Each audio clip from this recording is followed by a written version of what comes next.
What the Tech is brought to you by Rocket Loans, part of the Quicken Loans family of companies.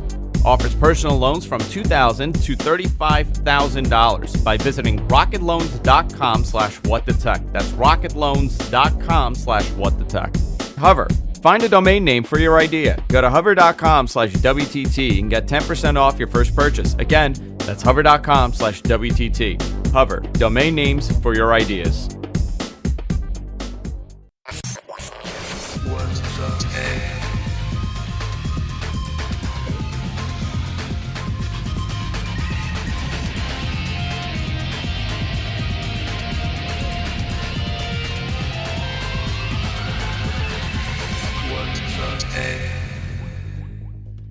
Everybody, welcome to What the Tech. I'm Andrew Zarian. I'm joined by Mr. Paul Thurrott. How you doing, Paul? Excuse me. Excuse me. Pretty good. What kind of mug was that? What kind of cup is that? What do you mean? It's just a giant cup. Oh, okay. It's a Red Sox cup. Sorry, world champion Boston Red Sox. You may have your cup, but I have my flag. Okay. I have my Mets flag here in the studio. Guys, this is What the Tech. If this is the first time you're tuning in, I know a lot of new people have been discovering the show recently. I guess we got featured on a podcast application. I forgot which one. Somebody sent me an email, and they found the show, and they absolutely loved it. We talk about technology, but we also have a conversation around technology. We don't just report the news. We have real reactions to things that we discuss, which I think is always important, Paul, when people kind of have a real discussion around what they're talking about. Paul, if people don't know who you are, if you were to introduce yourself to people, what would you say? What would be your intro? What's my elevator pitch from me? Yeah. Usually what happens is someone will say, someone will ask me what I do for a living, and I say, I'm a writer. And then they get really interested. And I said, no, I just write about computers and technology, and then they get a lot less interested. I'm not a Stephen King kind of writer. We've spoken about that in the past. I know you're a big Stephen King fan, and would you ever write a fiction? No, not in a long time. Not since I was a kid. I used to do some kind of humor stuff when I was a teenager, but no, not as an adult. Yeah. Guys, we do have so much to talk about, and I also have a little review that I'm going to do at the end of the show. I'm going to show you guys, for the people watching, this laptop that I just got. It's an Asus. It's an Asus gaming laptop. I'll go into detail at the end of the show, and we'll talk about this, but I had to get this for my trip to Manchester, and I needed a real gaming laptop, something that could actually do some video production, and I was told by multiple people that this is the one to get. Now, I haven't done any heavy lifting on this thing because I got it last night, but I'll do a little preview of it before we wrap up with the show at the end. Paul, you are here today. We are going to do our bonus show at the end of this show because Paul is available for once on a Thursday to record that. So you go to patreon.com/whatthetech. You can fund us there. Paul, I have so much to talk to you about, and I know the big story this week is obviously the Samsung Galaxy Fold having all these terrible display issues. Even friends of mine that I know are not, how do I say this without insulting people? Animals when it comes to reviewing hardware. They actually treat it as if it's theirs. They have even encountered issues with the display. So let's go into detail. What's going on with the displays? Now, a lot of the problems came from the review units they sent out to people, right? Yep. Well, all of them so far. I mean, that's what they are. Them, yeah. No one has these yet, other than reviewers. So the official, I guess, excuse or what they're saying is that this was an earlier pre-production model, and they're now investigating these issues. Now, this is too many problems to have, right? Yeah, there are too many different problems, for one thing. It's not one thing that a few people have seen. It's different things. It's all display related, of course, because the big innovation here is the folding display. But I was telling Brad this morning, for people in the Microsoft community, when we think back about a year and a half, or maybe it was 2.5 years ago now, whenever the first Surface Book and Surface Pro 4 had come out, that whatever year that was in October, those devices were horribly unreliable. It led to Consumer Reports pulling their recommendation for Surface. It led to me coining the phrase Surface Gate to describe the problem. And Microsoft said exactly the same thing that Samsung is saying right now, which was, people like me who are reviewing them would go back to the company and say, "Hey, this thing's all screwed up. It doesn't, it hot bags all the time. You close it, it never goes to sleep. It heats up. The display won't connect correctly or disconnect correctly." And they said, "Yeah, no, that's okay. It's just a pre-production unit. We'll send you another one," which is what they've said to these reviewers with Samsung. And then they sent us another one, and they had the same problem. That entire device generation was completely screwed up. There was just endemic hardware problems. And I guess the fear that I have for Samsung is that this is what's happening to them. When you say something like, well, reviewers were sent early pre-production units. I think a lot of people kind of nod their heads and say, "Yeah, that makes sense." That doesn't make any sense. That makes no sense.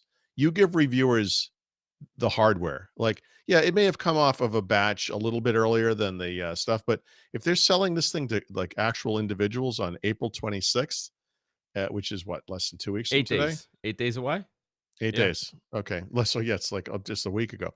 10 day. We'll say a 10-day difference between the day that Samsung shipped the device to reviewers and the day that Samsung is shipping the device to customers. I'm sorry, that's the same hardware.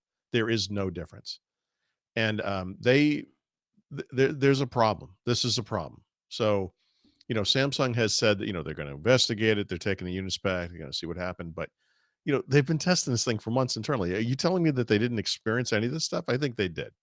I think that coating that's on the screen, which, some of the reviewers have peeled off because it just looks like a screen protector, was in fact added last minute by Samsung So in an wait, attempt to but overcome some of the more obvious problems. so the thing about Um, the screen protector for some people who don't know what's going on, obviously there's a yeah, multitude of issues, but one of the main yeah, problems is yeah. that there is a piece of film. So it's a screen. I mean, a screen Well, protector, like a screen like protector. on any phone. You're Yeah, not supposed to remove this. And on the back of the phone, it actually tells you, not the back of the phone, I apologize. On I guess on the packaging, it tells you do not remove. Attention. Main screen includes a special protective layer. Peeling off the protective layer or using any adhesive on the main screen, such as a screen protector or stickers, may cause damage. So a lot of reviewers did not see this or were not aware of this, and they peeled this thing off and they broke the screen. Other ones have had, I guess, it's almost like when you have a loose ribbon cable and your LCD kind of a line goes right down the middle. That's what's happening at the seam where a line is going down the middle of the scene. And these are reviewers, Paul. Imagine when it goes up in the wild, right? Where people really treat their it's a phones normal like people. Yeah, yeah, yeah. These are sophisticated device gadget type reviewers, who, probably have a thousand different devices in their, parents' bedroom or wherever they live. But yeah, I, I I'm really nervous about this, and I think that even though what Samsung has said is they have no plans to delay the launch. I would be shocked if they didn't delay the launch, and if they don't delay the launch, I think they're going to have huge problems. Not huge like exploding Note 7 huge, but um, I think they rushed this thing out. I think they wanted to be first with the folding display. I think that a big part of the Samsung ego is around their ability to innovate in displays in particular, that this is their last kind of dying gasp before they give up the championship to the Chinese. And interesting. yeah, because one of the things that came out around Mobile World Congress timeframe was Samsung wasn't the only company releasing a folding screen handset. Samsung's design was was the least interesting of all of them, and was the least kind of um, not complete, but the least refined looking, I would say, of the designs we've seen so far. So A I Huawei being a yeah, main Huawei's one, the big one. Huawei's stunningly the big one. beautiful. I mean, Yep, beautiful device. yep, And Huawei, by the way, is not even. I mean, there's a whole plethora of even unknown Chinese OEMs making these, right, bendable right. displays.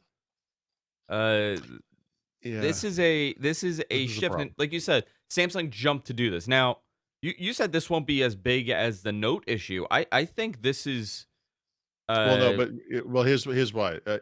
it's not that it's not as serious of a hardware problem, right? Because it's the same kind of hardware problem in a way.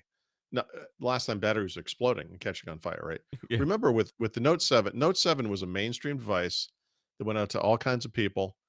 They were banned from airplanes, right? Because people were worried that one of these was going to explode on a plane and take down the plane. There were instances where, remember at the time, it was like we were talking about, looking over and seeing someone using a Note 7 next to you on the plane, Yeah, and well, how you I would, like, would take that person down like they were a terrorist, listen, because I what would they were jump on doing that. was dangerous, right? Well, this is not a problem like that, right? The Galaxy Fold isn't gonna take down an airplane, it's not gonna explode, but it looks like an endemic hardware problem. It's a $2,000 phone that's gonna limit its market acceptance, naturally. Samsung also, cut off sales. By the way, I thought that was kind of interesting. The day before this happened, the big story about the Fold was that Samsung announced they had sold out of pre-orders. What does that mean? Like, sold out? I mean, okay, so what does that mean? They sold 12,000 of them? 1,700? No one knows what the number is. I wonder if that wasn't tied to this reliability issue, which they, in fact, were already seeing internally, and they decided to halt, pre-order sales, to get ahead of this. I really do think this is a huge problem for them. And it's at a tough time. Like I said, they're right on the cusp of losing their grasp on the smartphone industry. I think this is it. I think this is how they go down. I think you got to look at the market right now and where we're at right now. Innovation has kind of slowed down to the point that we need a company to be able to pretty much just put Well, something new on the listen, market. it's It's funny. something different on Sorry, the market. Yeah. I'm sorry to interrupt. I just, yeah, innovation has slowed down. Okay, but on the other hand, there is incredible innovation to be had around these folding screen devices. There's incredible innovation to be found around photography, right? Low light photos, optical zoom. Those things are all occurring right now. They're just not occurring at Samsung. They're occurring at Huawei. And so I would say that innovation has slowed down at Samsung, right? We're all kind of familiar with the fact that not Google, I'm sorry, Apple proceeds very slowly with their iPhone updates. They're always kind of a step behind when it comes to putting out new features. But the kind of implicit promise that you get from Apple if you're a customer of that company is that whenever they do dive in, whether it's with wireless charging or advanced photo features or curved displays or the bezel-less displays like they're sort of doing now, they're gonna get it right, right? Like, Apple at least will get it right.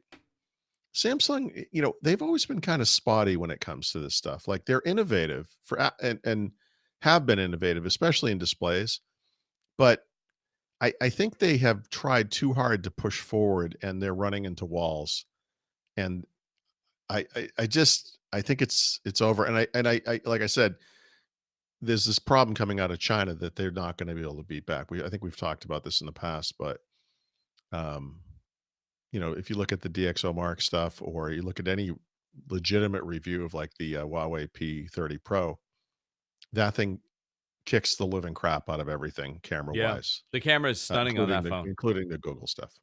Have you played around with I mean, just the zoom in ability on this thing? So I don't have a P30 Pro. I'm You don't hoping have to the be able to get one. I'll actually probably just buy one. One of the things I found, what I have is a Huawei Mate 20 Pro, right, which is they basically have 2 different lines of high-end phones, and so in the spring, they do the P series, and then in the fall, they do the Mate series. So this was new as of last fall. It's basically the same camera system in the P30 Pro minus the optical zoom, right? yeah. And I don't know that the things I've seen from the P30 Pro low light look better than what I can achieve on this phone. And so my experience is that in low light, the Google Pixel phones come out ahead. It is very good, but they do come out ahead. And from all of the reviews I've seen, a lot of them do side by side, which is really helpful. The P30 Pro comes ahead in low light as well. So it's superior low light, optical zoom, and then that photography thing you and I have talked about, where hyper HDR effects, if that's what you want, if you want that kind of stuff, it excels at that as well. So just general photos, um, you know, tend to come out really nice. So, It's I was blown away on that optical zoom. yeah. I mean, and obviously we're gonna see more of this come on the market, in the next, Did you see how they did it, by the way? Did we talk about this? No, no, no. I love this. So, one of the problems with a smartphone is that they're really thin, right? So if you look like this is the Huawei phone, you can see it's like it's oops, it's thin like any smartphone. If you look at a point and click kind of camera that has optical zoom, you'll see that the lens telescopes out from the body. Hmm. So, how do you do that in a device that's this thin? They put it in the device. The telescoping part of the camera is inside the device, and then at the end is a mirror that angles so that it shoots out. So it works like a periscope, Oh, right? interesting. It is telescoping, but it's doing it inside the body. You can't see it, so it doesn't extend out, and that means you don't have to have a camera bump, or at least a giant camera bump like you would, or some giant lens thing, and the mechanical nature of that, and all the problems that could occur with dust and whatever. Not to mention the fact that just the thinness of the body wouldn't allow for enough concentric rings of expansion for this to make any sense at all. And so they've come up with like a really, when you hear that, you're like, yeah, that would work. Like that makes tons Yeah. of sense. Like that's really cool, and it does work. Yeah, it's Yeah. it's unbelievable. And listen, I think other manufacturers are going to incorporate this, but the fact that they're moving so fast, Huawei and other companies as well, Oh not just yeah, yeah, yeah. Huawei, are moving so fast. This is why Samsung had to release something like this. And where do you I think think they so. go from here? Obviously we have a lot of information today, and there's more that's going to come out. Where do you think this goes for them? I don't. I really. I don't have high hopes for this company. It's really interesting because there are other examples of this happening to companies, right? RIM, BlackBerry, it happened. Nokia, right, which was never a big force in the United States, but worldwide that absolutely happened to them as well.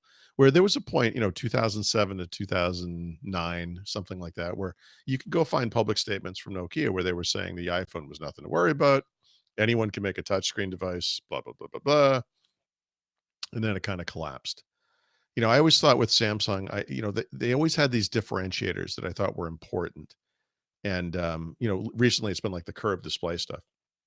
But the new Huawei's, including the one I have the exact same curved display. Like they've figured that part of it out. And so, if that stuff is important to you, there are other phone makers that are doing it. So, like, what could they do? I mean, the problem is they can't really do anything.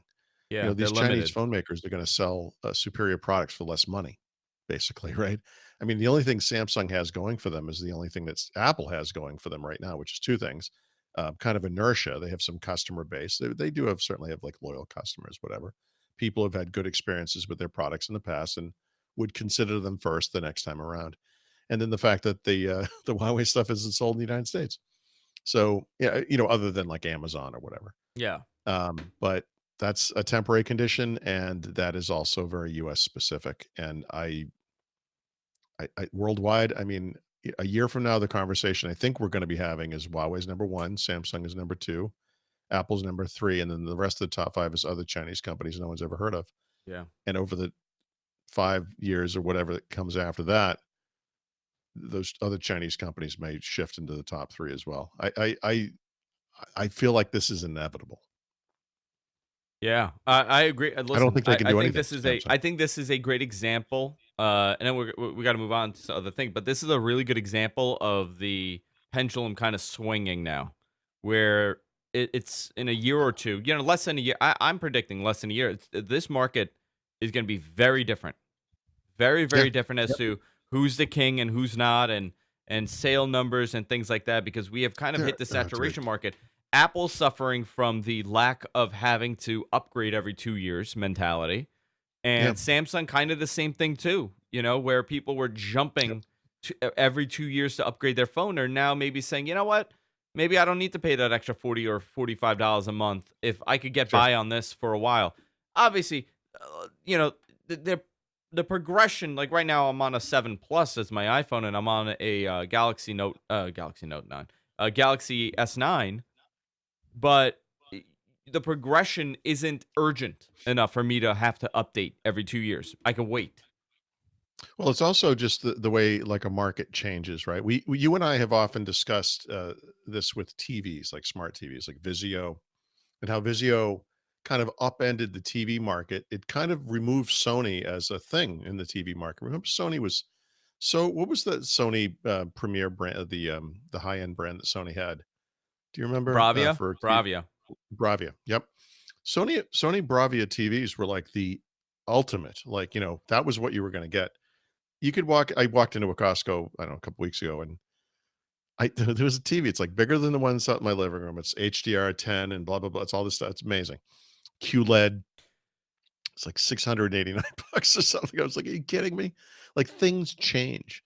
But I always think back personally, like, when I was going to buy my first car in 1985, my I ended up buying a used car, but my dad took me over to a Hyundai dealership, which was brand new in the United States at the time, and because he wanted to see what that was all about. And it was a little hunk of crap. It was a Yeah. ridiculous little but I will never forget the guy opening the hood, which was like paper thin, and he goes, "Look, we know Hyundai's an unknown brand. It was a South Korean company, which, in the 80s was kind of like a Chinese company in the 70s. Like nobody wanted anything to do with this." Yeah.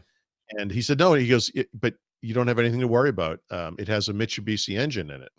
And my dad and I looked at each other. We're like, "A Mitsubishi engine? What does that even?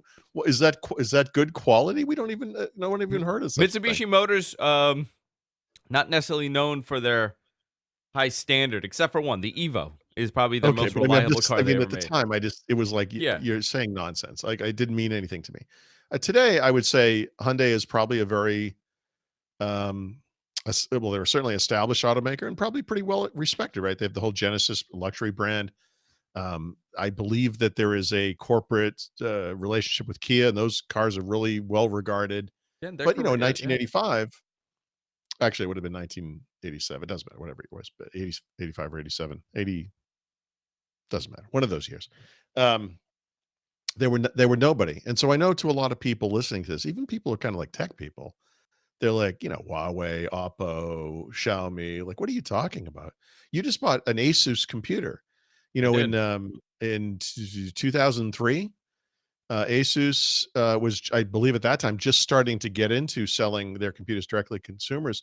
Before that, they were an ODM, meaning they were a Yeah. company that made computer designs that they sold to big computer makers, who then resold them as their own products. And so So it would a lot of be the I Mhm. believe that they were the a great example of this is the white label, like the off Yeah, that's label exactly it. Yep. QVC products, like laptops. Yeah. You would Yeah. actually get them saying Asus, and nobody knew what they were, but they were the Every Dell same as computer yeah, sold in the early 2000s was an Asus.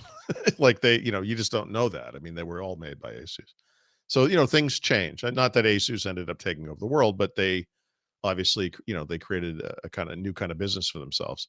The companies that were making or that are making iPhones for Apple and whatever are no doubt taking those expertises that they have now and applying them to their own products in the future or maybe to other companies' products. I mean, this is what happens. And so, the fact that Samsung is the world's biggest maker of smartphones today is interesting, but it's a South Korean company, by the way. Um, they could be replaced, and I think they're going to be. I mean, I just see this kind of change a lot in the world over time, and I think we're witnessing it, and this is going to be a big change yeah, for I sure. agree with you. I think this is shifting. Hey, before we continue, I want to take a moment and talk about our great sponsors today, and that's Rocket Loan. Listen, I had this bought for me, my this laptop that I got, the Asus, because I needed to produce an event in Manchester, which we'll talk about at the end of the show. But to kind of sometimes you're like, I don't want to spend the $2,000 that I got from my bank account. You know what? That's why Rocket Loan is here. They make it super easy to get loans from $2,000 to $35,000. Checking your offer doesn't affect your credit. It's like some of those other guys when you do it.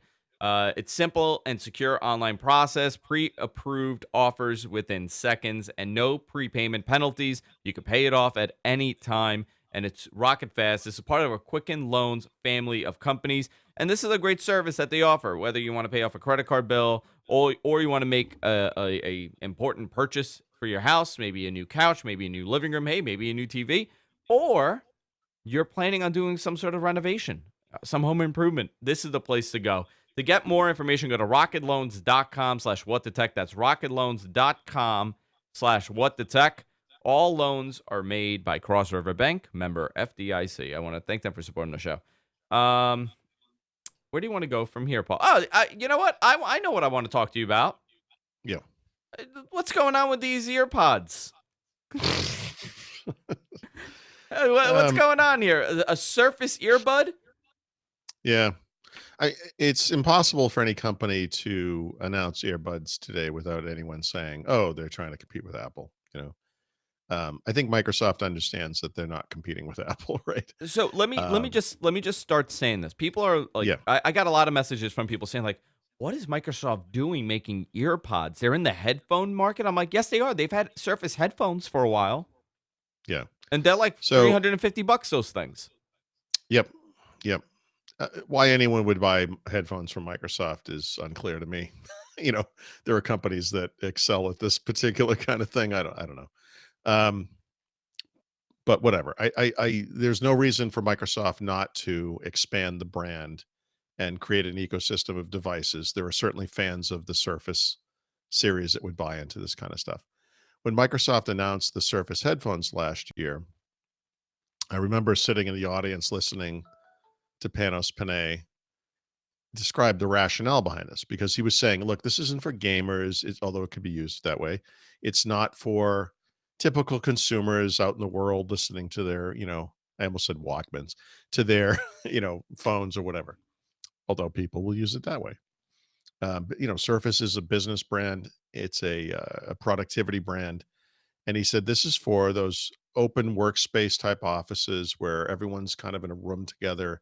There are no walls, and you need quiet because sometimes people are talking on the phone or whatever, and you just want to not have to be in the middle of all that. And yeah, I'm sure there is a need for that kind of thing, but I know from my own experience, I've seen it. I mean, the company I used to work for had that kind of an open office experience. I would go out to Colorado and I'd walk around and think about how horrible that was. Now I could never do this, but I'd have to wear headphones. And a lot of those people did have those big over the head kind of cans or over the ear, type cans. And I don't like those kind of things. I've worn the Bose noise canceling headphones on planes. I've had different versions of them, the giant ones, and then the smaller ones that just go over the ear. But they're heavy. They make my ears sweat. And if I had to wear one of those things like every single day, all day long, I would have a huge problem with that, and I thought to myself at the time, what they should have done is made earbuds instead, like, the type that pop into your ear, not don't just kinda hang there, but actually, you know, provide some sort of natural noise cancellation Yeah. as part of it. That was my take on it. So, the fact that they're actually making those as well, to me, makes sense. I don't mean to say they shouldn't do both. I think having choice is a good idea. Certain people will prefer those other kind of headphones. It's fine. Um, I don't think they're gonna be a big deal. I don't think they're gonna ever threaten AirPods in any meaningful way. I honestly, I would say if you're a phone guy, it sounds like I've never tried them, but the Galaxy Buds or whatever they're called seem like a viable option. I have, like a Beat not the new Beats ones that are truly wireless, but I have the Beats one that have, like, the wire that, kinda goes between them. You can see here, like, these are technically wireless, but, they do what I'm talking about, which is, pop in your ear and block a little bit of ambient sound naturally. Like, to me, that just seems, like it makes sense. Like, that stuff is out there. Yeah. So here's a question for you. The Surface Mhm. now they have these ear pods. Obviously, it's going to be compared to the iPhone, to the Apple EarPods, or what Google's doing, Yeah, or what Samsung is doing. There, everybody's in the game, but everybody that's in the game has a product to go along with it as a companion. right. Who's actually going to purchase these to use with their phone? you know, Well, I mean, Not saying that they're going to be terrible or anything. And by the way, a lot of credit to Brad, obviously, for this story. yeah. He really did a home run with this. I'm just curious as to, okay, well, I have an iPhone or I have a Samsung. Why would I purchase this over?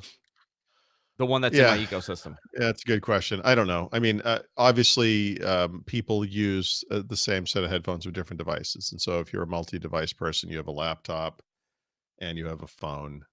Maybe you've had a positive experience with the Surface stuff, and you like the look of it, you like the colors. I mean, honestly, I think one of the biggest issues with that set of earbuds and also with the headphones is that they are gray. They're Yeah, kind of bland looking. yeah. It's like a bondo colored car. Um, Can they start I giving think this there's like away with Surfaces, you know? Yeah, okay, it's fine. I mean, whatever. Some people I'm sure love it, but I think colors would have been a nice touch.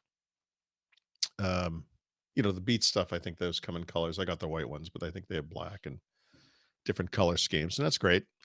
But yeah, who's going to buy this? I don't. A Surface fan, they're out there for I sure. guess so. I guess Yeah. so. I don't know if Maybe you if they had a don't. Some phone. people associate with brands. Like if you're an Apple guy, the iPod, AirPods, whatever they're called. I'm sure they make tons of sense.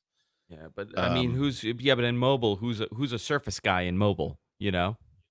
Well, it's You not have a in mobile, it's Surface. just you're a Surface Yeah. guy, and that is maybe the more meaningful brand to you than the phone using. Because I think a lot of Microsoft guys are using Android phones, and at that point, it's like, it doesn't really matter which Android phone you're using. If you're all in, you can put a bunch of Microsoft stuff on there, including changing the user interface, right, with the Microsoft launcher. I say this all the time. I'm almost convinced that Microsoft is gonna get back into the phone game, but, with Android. This is Yeah, sure. why they can, and I think they would have a pretty if there was a Surface phone that ran Android, I might be more inclined to purchase that over a Samsung next year. We saw Microsoft do a good job with cameras. So, They here's the have thing. obviously priorities. They're never gonna be back in phones like they were before, right? That's never happening. That required a worldwide distribution, manufacturing, R&D, whatever kind of infrastructure that's all gone now, right? And so there are cheaper ways to get into the phone business, like the way that HMD licensed the Nokia brand from Nokia, and they're making phones on behalf of this company. And Microsoft could use HMD or a company like HMD, maybe. I always got the feeling like when Microsoft started selling phones from from their own stores, including Samsung phones, by the way. There was briefly this notion of like a Microsoft like Samsung phone, right? And Samsung came out and said, "Yeah, that's not happening." But it would be interesting if they could partner with some kind of a handset maker, maybe one of the smaller ones like OnePlus or something, and do an addition of an existing device that ran the Microsoft launcher and had the Microsoft software pre-installed. And it would just be one of those things where if it didn't do very well, it wouldn't matter because it wasn't a huge investment to go into something like that. Um, I maybe something like that, but the phones are such a low margin business, and when you just look at Android phones, they're almost like a negative margin business. And there's no real advantage to Microsoft where you could say, well, they make their money in these other places. Well, yeah, Yeah. but they're making that money now in other places. They don't need the phone. The phone would just add a negative, to the finances. Like, why bother? People are already using whatever Android phones they use, whatever iPhones they use, and Microsoft software runs there. So I don't know. Yeah. I don't see a big I don't see phone. I don't think a phone thing's gonna happen. You don't think so? Interesting No. though. But earbuds are It comes happening. up a lot. Earbuds are But happening. earbuds are happening. Yeah. Yeah, but earbuds, think about it, like headphones, from an investment perspective, nothing, it's nothing. So if these things kinda come and go in a year, there's no harm, there's no foul. When you drop a phone platform along with an entire range of actual phones, That's a and you major have change. tens of millions of users, maybe hundreds, uh, that's a huge problem. If you make headphones for a couple of years and then you stop making headphones because it's like, yeah, we didn't really sell that many. It's not, whatever. Yes, the Microsoft guys are going to bitch and moan because that's what they always do. But I don't think it impacts the world in any meaningful way. It's okay. Yeah. Before we go on, I want to thank another one of our great sponsors, and that's Hover. Hover.com/WTT. You get 10% off your first purchase of your domain name. Now, I'm a big domain name guy. I talk about this constantly, how I constantly buy domain names. And Hover is my go to for domain names. And the reason why is because first of all, the unbelievable service which you've spoken about, but I don't have to deal with the upsell. You're buying a domain name and you're out of there. One, two, three. It's super quick, super easy, and they also make transferring your domain names to them very easy as well. You buy the domain name for a couple dollars, and next thing you know, from those other guys, you're checking out at $85 because they added this fee and this private registration and that private this. With Hover, it's all included. Your domain name it's private, so people can't kind of search you and essentially DDoS you and get all your information or dox you. It's all private automatically. So that's in the price of the domain name, which is amazing. Go to hover.com/WTT, get 10% off your first domain name purchase. Go there, support them. We absolutely love Hover, and you will too. So where do I go from here, Paul? What do I talk to you about? I want to talk about that tablet, that laptop that I got here.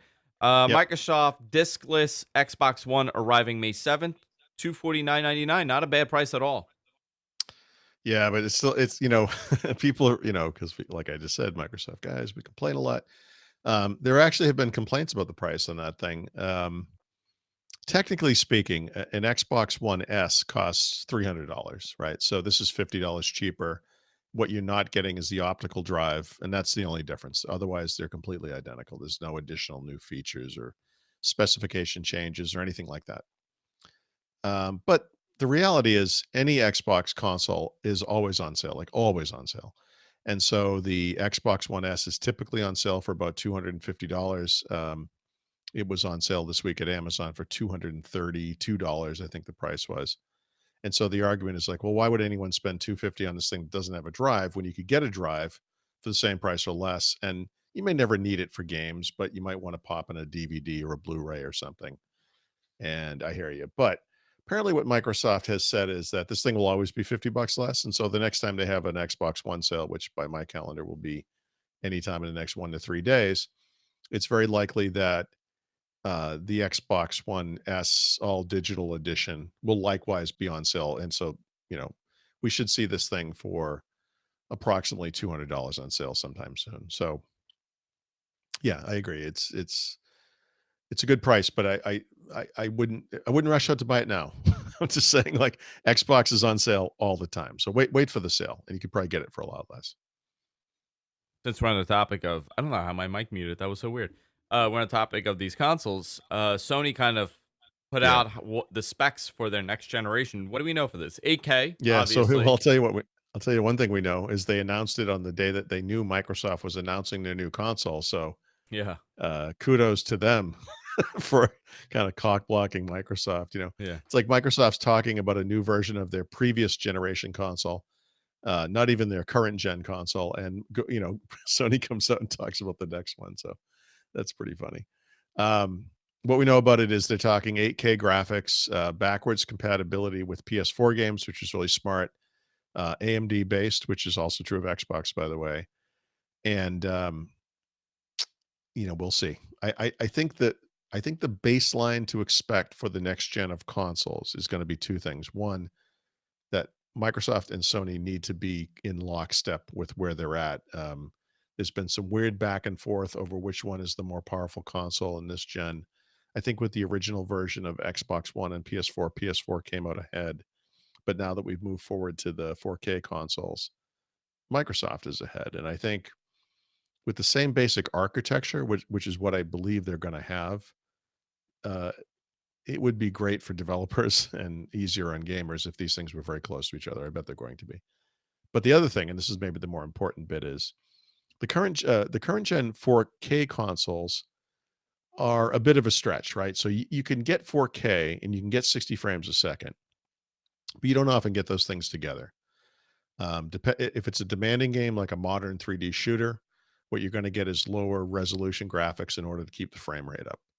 And so I think the goal here for the next gen needs to be true 4K, 60 frames a second all the time, no matter what the game is. I think that has to be the baseline. And I Yeah. would expect that the PS5 and then whatever the next Xbox is called would both meet that requirement. Yeah, I thought it was really funny, like you said, that it came out on the same day that, I that mean, they're but making they're an such dicks. announcement. No, but I mean, good for them, right? That's smart. It's You good. got to be aggressive. Yep. Also Pixel 3a launch.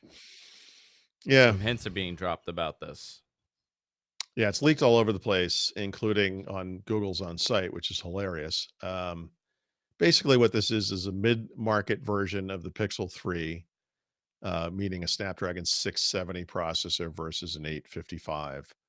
I believe it's gonna have the same camera system, so that's very interesting. Same basic body, right? So that it will look very similar. There's 2 models, the A and the AXL. So the devices themselves should look almost identical to the more expensive versions, but of course, they'll be less expensive, right?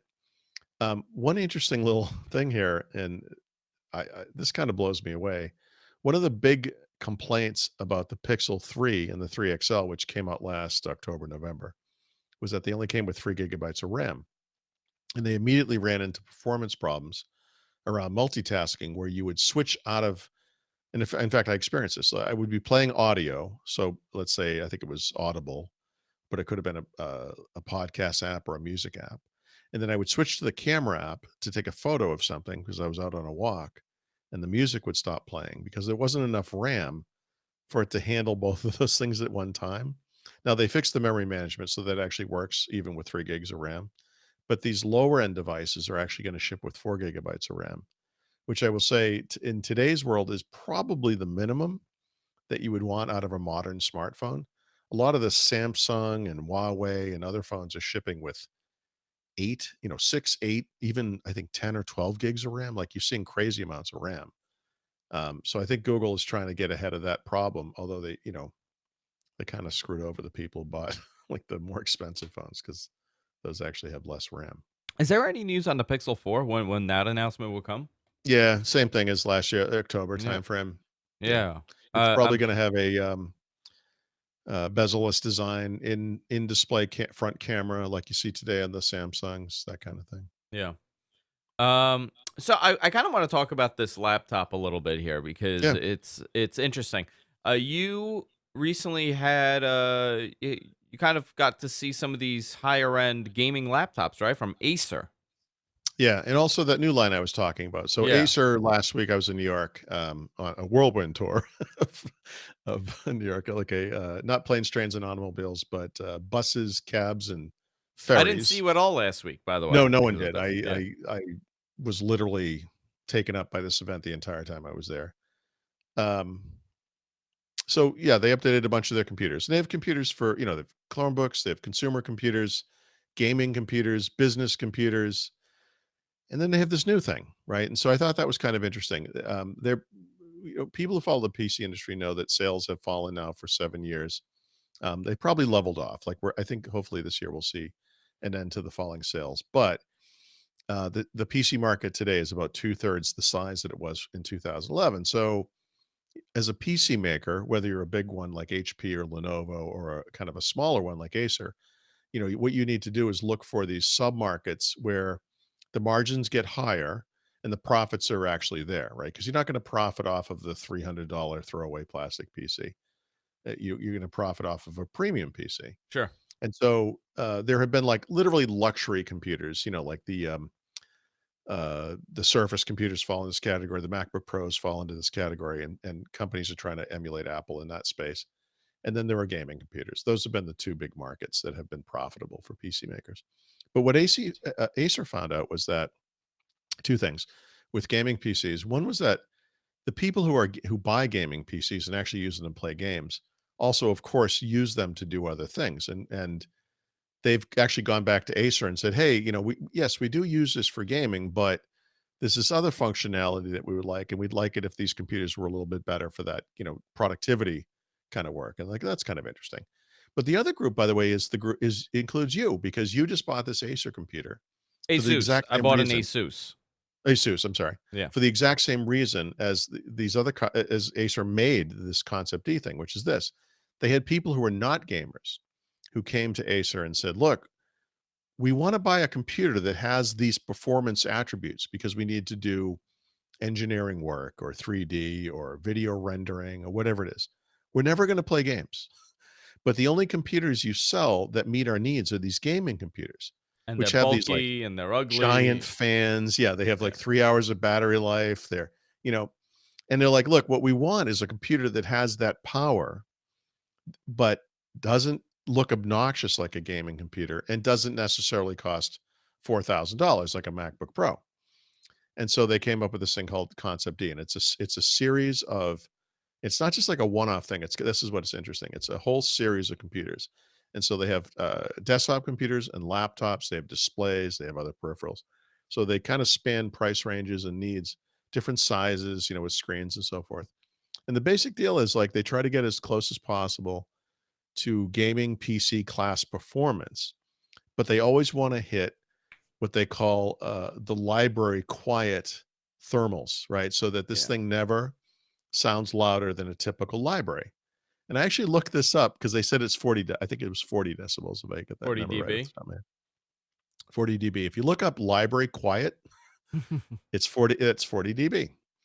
And they said, look, obviously with the desktop computers, big tower with a bunch of stuff going on. If you're rendering video, yeah, it's going to be higher than 40 dB. But in normal running, it's 40 dB or lower, and laptops never exceed 40 dB. And they think that this is going to be a huge new market of premium computers. In fact, they think it's going to be so big that the gaming PC market will become a subset of that market for them at Oh, least. interesting. And I think they're onto something. I think, if you look at other PC, obviously Apple sells high-end computers. Okay, fine. But if you look at other PC makers, not gaming PCs, but if you look at their premium computers that are aimed at like creators, what you'll typically find is like one computer, like one kind of throwaway, one-off thing, weird thing in the corner. Like HP sells something called the Sprout, or Dell's has something called the Canvas, right? And they're just or Microsoft, they're all expensive, but they have like Surface Studio, which is like a $3,000 computer, or $2,000 computer.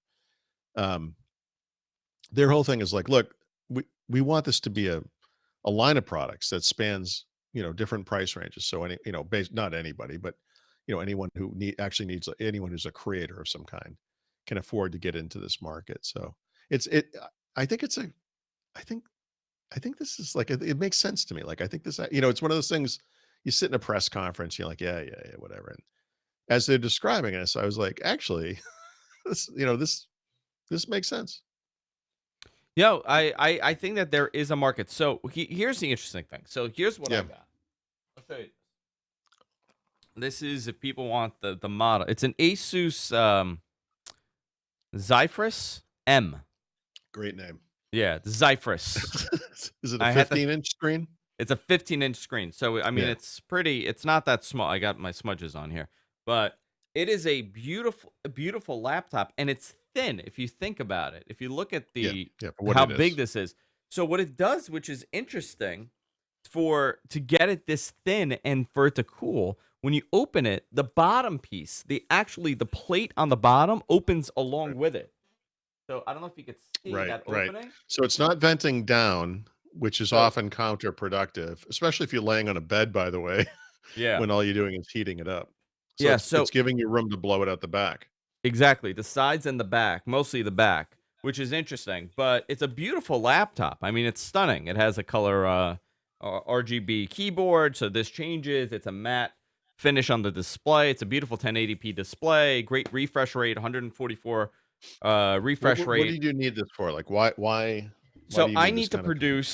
I need to produce an event from Manchester, and we hired somebody to do it. But I also would like a backup if something happens, I could still use this and produce the event. And we're going to be doing some editing. We're going to be doing a lot of stuff on here.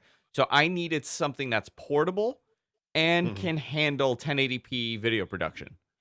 And this is what has been recommended from the company that we use, vMix, for our video production. But it's also been recommended by a ton of other people to me as Right, one of right. the better gaming laptops on the market.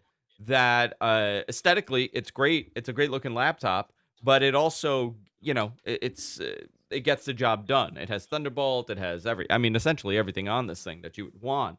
But a 15-inch, this is 15-inch. And so is this. So is my Mac. And there is a Yeah, tremendous size difference okay, for two. I mean, they're both 15-inch displays. And I'll right. show you here. So if we Yeah, were to yeah. compare my Mac There. to Yeah, this, I but mean, So what's the difference though? What's going on internally, right? Yeah. What's the processor in that thing? It's an i7 8770, I think. 8770. Is Yeah. that a U series or an H series? It's a H series. H series, so high performance part. And then Yeah. what about the graphics? 10 NVIDIA something something. NVIDIA 1070. Yeah, that's good. Yeah. And it has Now what G-Sync, is the so MacBook Pro you have? That those guys come with like Intel. Radeon graphics of some kind, Yeah, right? it's Intel and it's the AMD graphics, right? I believe. I'll tell you right now. Yeah, I think so. Let's see. I think so. It's a Radeon Pro 555, and it's a 2 Mhm. gig graphics card. This is an 8 gig graphics card Yeah, also. yeah, yeah. And then it has integrated Intel 630 graphics. I don't know what processor this would be though. What processor is in these Macs? Which Intel chipset is it? It depends on which one you have, but it could be it's probably I believe it's a U series, but I think if it's an i7, it's like a 6 core. I'm It's an just saying that. I i7, should this just look one. it up. It's an Yeah. i7, yeah. And Yeah. then so it's probably it could be a hexa-core, I think. Yeah, this is no, Let's no, look. no. This one is a quad core, the one that I have. It's the Quad core. quad core. Yeah. But either way, I mean, I haven't done any benchmark tests with this yet. But Mhm. I do want my brother to check it out because he plays games. And I'm like, just install something and see how it performs because I'm curious how it's going to perform gaming wise. But, if I needed to use this as my everyday laptop, I could. Why would I want Uh, to carry this? I mean, it's big. It's pretty yeah, I mean, how big. much does that thing weigh? Um, 5 pounds? you know, 4 and a not half? I'm gonna tell you something, not that much more than my Mac. Interesting. It's not that much. I mean, the weight. I mean, it's heavy, but the weight isn't the bigger Yeah. problem here. It's the size. It's a little bit Yeah, yeah. when you look at it. The keyboard, Paul, you would love this keyboard. The keyboard's not bad because it Right. has a nice throw to it. It's a little bit Mhm. thicker. Um, I think where the reason why it's so big is the has a numeric pad on the side, Yeah. which makes sense if you're gaming. You kind of want that. Yeah, I don't I can't stand numeric keypads on laptops, but yes, if you're a gamer for The sure. trackpad is horrendous, but most people that are purchasing this, it's good Yeah. enough. Let me just say, it's good enough, but it's not a to their defense, most people that are purchasing this to play games are not using this trackpad. Hmm. The model, by the way, if you guys want, is the GM501GS. Another great model. So I mean, it's a great listen. It's a very heavy duty laptop. It'll Yep. do a lot of essentially everything you need it to do. The cooling innovation on this is something that they gloat about on how the air comes in and out. So I'm curious to see how much of an advantage it actually gives you Hmm. because the bottom lifts as you Yeah, open it, that's a good idea. which is weird. I mean, I don't know anybody that would want to design their laptop like that, but obviously Well, they no, but had you want to. it to look, you want the thing to run at max throughput, right? So heat is going to be an issue in a laptop. One of the new Acer gaming laptops, I don't know if you saw it, the keyboard and the trackpad pull forward and the trackpad kind of angles down as it does that.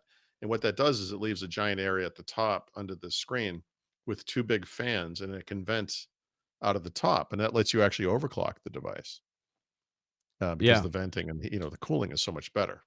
So the new version of this doesn't have a trackpad. So this is from last year. The new one is the S model. But this is actually a little bit better because this one has G-Sync, which I want. But the other one, the trackpad is on the side where the numeric pad would be, and the keyboard is dropped down. Yeah. So it's it's bizarre that they have it that way. I got this because it was, like under $2,000 and it's a really heavy duty machine. But I am curious to see how much of the market this is going to change, because these chipsets are getting better and more efficient. Is this good enough for somebody that's a heavy duty gamer? Um, yeah, I mean, it depends on what kind of a gamer you are. Obviously, a gaming laptop is going to appeal to people who bring that somewhere and they want to compete against other people somewhere in a big room or whatever. or and then the people are like students that want to game and do whatever. But like a I don't know. Obviously, in a desktop computer, you could have multiple graphics cards, even higher end processors. The cooling is so much more impressive. Um, I don't know.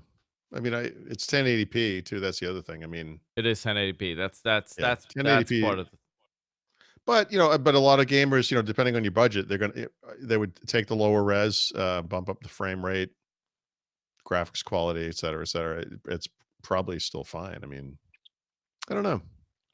I'm not one of those guys, Andrew. I'm not. I turn on my Xbox and it works. and it works. You know, And I that's what you like need that. at the end of the day. That's what you Yeah, kind of want at yeah, the end of yeah. the day. You want it to work. So I'm gonna Mhm. install my video production software and everything on this in the Yep. coming days. I just got it last night, and I took a couple photos of it just so I could post it. But it is as far as gaming laptops go, I mean, the aesthetics have gotten so much better on these things. Yeah. So much better where uh I'm curious to see where the next step is. I mean, right now, like I'll give you an example. I got this HP here. This is a quad core. This is a very the Spectre that I have here. This is a great Yep. everyday powerful laptop. If Right. I'm not gaming, if you, would this entice me? No, probably not. But if I'm an editor, will that entice me? That's where, Well, that's the thing. You can't do what you want to do on that HP. That's the problem. no, I can't. I can't do it on my Yeah. Mac either. That's part of the Right. problem also. I Right. can't get it. I can't do that on my Mac. So I'm gonna be using this for a while, and then we'll see what happens. I am keeping it. I did pay. I got it bought for. The company didn't send it to me, so I'm gonna do my best to give a long term review of this device, which I'm pretty interested to see how it does. Hmm. I think this is a nice, interesting market that we'll see maybe a little bit more and more because if you think about it, um, you could just connect a external eGPU to this thing Yep. if it really comes to shove, if you need more power, and you should be a little, good. Connect it to a display and connect it to a an eGPU, and you're good. Right. So we'll see. Guys, we are going to record our bonus show right now. So if you're watching this live, stay tuned. If not, go to patreon.com/whatthetech to get access to that. You can pay as little as $1 per episode, and you get access to our bonus shows. Uh, we're going to talk about a couple things actually today on the show. A lot of people are asking me about this microphone that I'm using. A lot of people are very concerned why I'm using this. Why I'm using talking Mr. Stubby? Mr. Stubby. This was my first mic. This is Mr. my Stubby's first microphone?